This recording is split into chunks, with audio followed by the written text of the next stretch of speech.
It is Matt and Matt reviewing Netflix's series Love, Death, and Robots Volume 1. Volume 2 is out May 14th. That's this Friday. 8 new episodes, about an hour and 20 minutes roughly. It's an anthology of short stories, usually sci-fi. If you want to get caught up and watch the best of Volume 1, here are our top 5 recommendations without spoilers. Matt, number 5. Number 5, we're going to go with Sunny's Edge. Sunny's Edge is one of the more violent episodes you can find in this anthology. It is about a fighting ring where creatures fight each other, Mortal Kombat style, while there are human pilots that are psychologically linked to them. A lot of really cool sci-fi stuff. Matt, what do you think about this one overall? With no spoilers, once again, we're not trying to spoil anything for anybody. It has love and death for sure. This anthology can... If you start with the first episode of this, it's really like happy and cheerful, but a lot of it is really dark. This is one of the darker ones. It's definitely very mature. You couldn't watch this one with your kids. Adult. I would say I really enjoyed this one. Kind of had a little of everything. It was like it was dark. It was kind of brutal.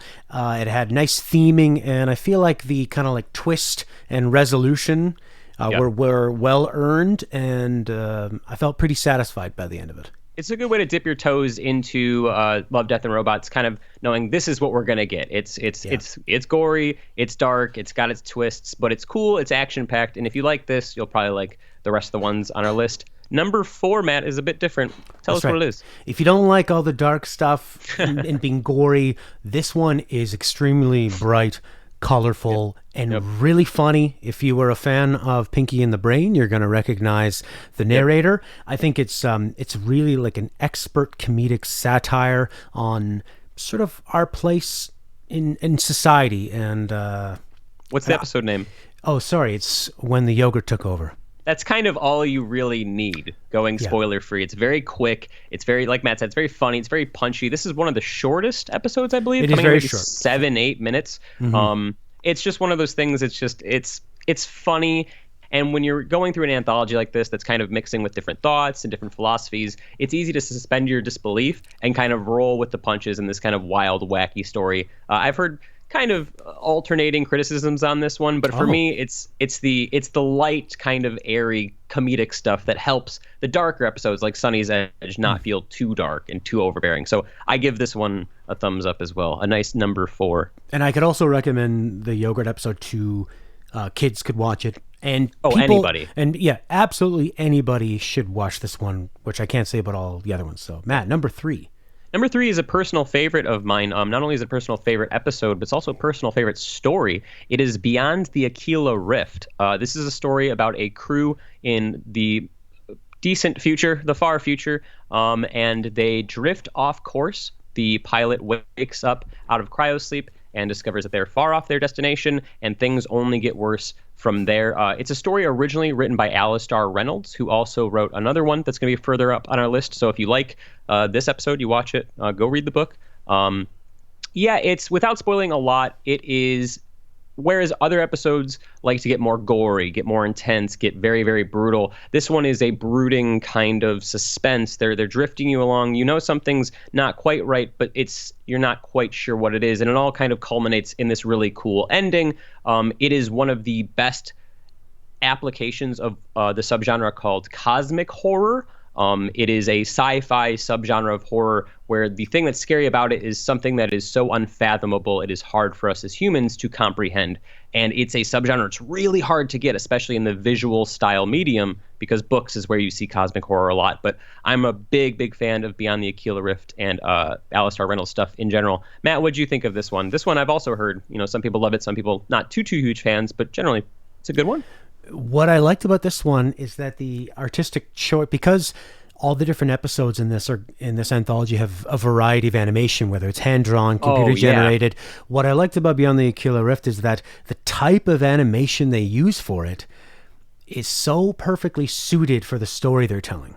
Yes, and it's scarily realistic. It's deep, uncanny valley where the only time it doesn't look real is when you see their faces, because everything else you could be like, this feels like real footage that they CGI'd faces onto almost. It's impressive, which is one of the big reasons you're like, wow, this is good. It had a lot of wow moments, actually. Not one you could watch with kids. Nope. But I think anybody who's into sci-fi and kind of like even drama, maybe kind of light horror. Yeah, because it's not really horror scary, like, whoa. I mean, No. it'll stick with you, but it's not grotesque. It's not like a lot of jump scares or anything. It's a very thought provoking, I will say, sci-fi story. Matt, what's our number two? I like this one a lot. That's right. Good Hunting. Yeah, dude. Now, how about, I think you felt strongly about this one. So do Yes. you want to take the synopsis on this? Yeah, okay, so like Matt was saying earlier, a lot of Love, Death, and Robots is different animation styles, and the overabundance of them are more CGI, more lifelike. You have a few animated ones in here, a little bit more jokey ones. Good Hunting takes the darker storytelling aspects, but applies it to a more traditional, I don't want to say anime, because it's not Japanese produced, I don't believe, but it's that fluid cartoon kind of style. It's set in this fantasy world where there is a young boy named Liang. He takes up the hobby of making automatons, basically machines, and he also befriends this wood spirit named Yan. And there's this kind of very whimsical start to it, and it takes the deep turns, and it's one of the most arresting, not only visually but storytelling wise, of the whole collection. And if you're a fan of not sci-fi but you like good animation, good storytelling with good characters, this is a real contender. A bit violent at points, but I really appreciated, kind of like the yogurt we discussed. I like the cleanse that this gave me. A lot of bloody CGI, and then you get this very, very perfectly animated, very crisp, colorful lines on the. It's just visually, I liked it. And then also, I enjoy the vibe it has. It has a lot of juxtaposition of tones, too. The first half feels very different from the second half. And so I feel, if you like more violent animes, this would be a big one, I think, for a lot of people. Matt, what do you think? Yeah, this one I think was the most ambitious in terms of the amount of ideas it wants to present. Usually with a short story, it's best to start off with, you have to present your world and characters really quick. You only have a minute or two to do that. Then you need to establish it, and then you need to kind of have like a twist, and then you need to sort of like hook people and make them want to see the conclusion. And that's a lot to accomplish. And to have it not just especially in 18 minutes or however long the longest of these yeah. This one makes the most use of its runtime. It sort of feels like a few episodes of the show put together. And while I wasn't totally sure of kind of like the end result of it, it did give me a lot to think about. And it sort of tackled a lot of different ideas. But yeah, the animation was great. Like you said, the vibe was nice. It was really beautiful. Again, not one you could watch with a kid, but but it's not too out there for, although you also have to kind of like violence. Yes, but I think you have to be able to stomach it. Before we get into our number one, I just wanted to have a small side. Like Matt said, a lot of these Love, Death, and Robots episodes, they kind of usually have some sort of twist or some sort of flavor on the end of it. And A Good Hunting is kind of one of those where you can maybe take or leave the ending, but like he said, there's so much packed into the 17, 16 minutes that even if you just appreciate the first half of it, like, it's worth the watch. A lot of Love, Death, and Robots episodes are so quick that you can either spend 15 minutes scrolling Instagram or Facebook or dicking around on YouTube, or hey, check out this and have a fun, cool story. Good Hunting is a good representation of one of those. But if you watch any of our recommendations, you say, oh, I liked the story, but the ending was this. We hear you. We feel the same on some of those. But Matt, number one, unanimously, both of us agree, this is probably the standout one, miles above the other even. Absolutely. When I was watching this to get ready for this review, I was pretty impressed with the first, like, say, a few episodes, and then there'd be some kind of downers, up and down, lots of varying tones. I'd say the last 5 or 6 episodes, I was starting to think, like, all right, none of these are really hitting me. And then the ending episode came. This one is Zima Blue. Also written by Alistair Reynolds. And to me, it accomplishes everything this series wants to do, where the animation is quite gorgeous, but it's not like obnoxious. It's not childish. It's sort of nostalgic, but it feels fresh. It delivers a commentary on like art and society. I get goosebumps thinking about some of these a lot of shots are just very beautiful. You could take a picture of it and be like, oh, that's my background on my computer for years. And they're also, the beautiful thing about animation is that there are no limits, right? It's your imagination. And there's so many things they accomplish in this that would cost people making this in like CGI or money. Yeah, it would be unbelievable. And to like be able to bang this out in a short story is something that is the magic of animation, that it still has the power to do. And I was floored when I found out the twist, and I thought it was really beautiful and touching. And a lot of the episodes in this anthology I find are about the battle between sort of the natural magic of the world, of the natural world, and then also sort of technology and how humans interact with that. And this episode does absolutely everything powerful that this anthology has done. And if you only watch one, I'd watch this one.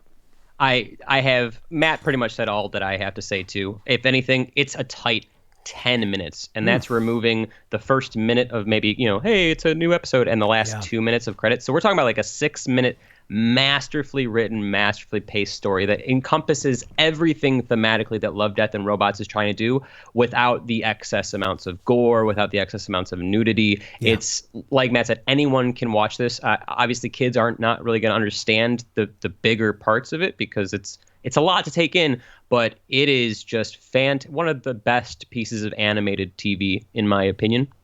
If not ever, at least on Netflix, period. So I fully recommend it.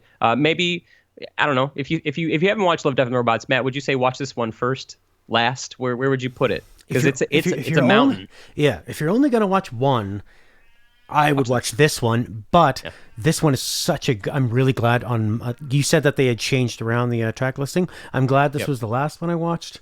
Sure. If you think you're going to watch more, try a few others out, end on this one. But this one, and then if you need a palate cleanser, then I would go for the yogurt one. Go for the yogurt if you need something to chill your way out. That, like Matt mentioned there, depending on your Netflix or depending on how you watch this, the episode listings might be different, which was designed. I don't know why they did that, but you can find official listings. I think Sunny's Edge is the official #1, depending on what wiki you look at. But either way you go, all 5 of these are going to be really, really good.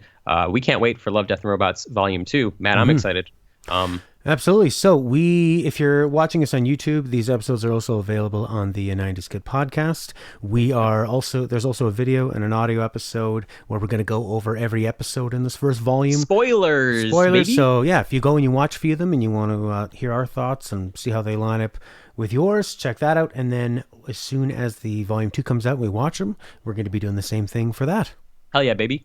And Matt, you also wrote up a synopsis on these episodes on your website, correct? Yeah, if you are interested and you want to see my full thoughts on the entire first volume, you can go to supergamesite64.com. Just type in Love, Death, and Robots in the search bar, and we have every episode of them ranked. It's going to be a little bit different than this one, but that's kind of how I felt at the time of writing. Might do something similar for volume 2. But yeah, if you want more of just my opinion, supergamesite64.com. But definitely check out the spoiler talk. After you go and watch those 5 videos, come back.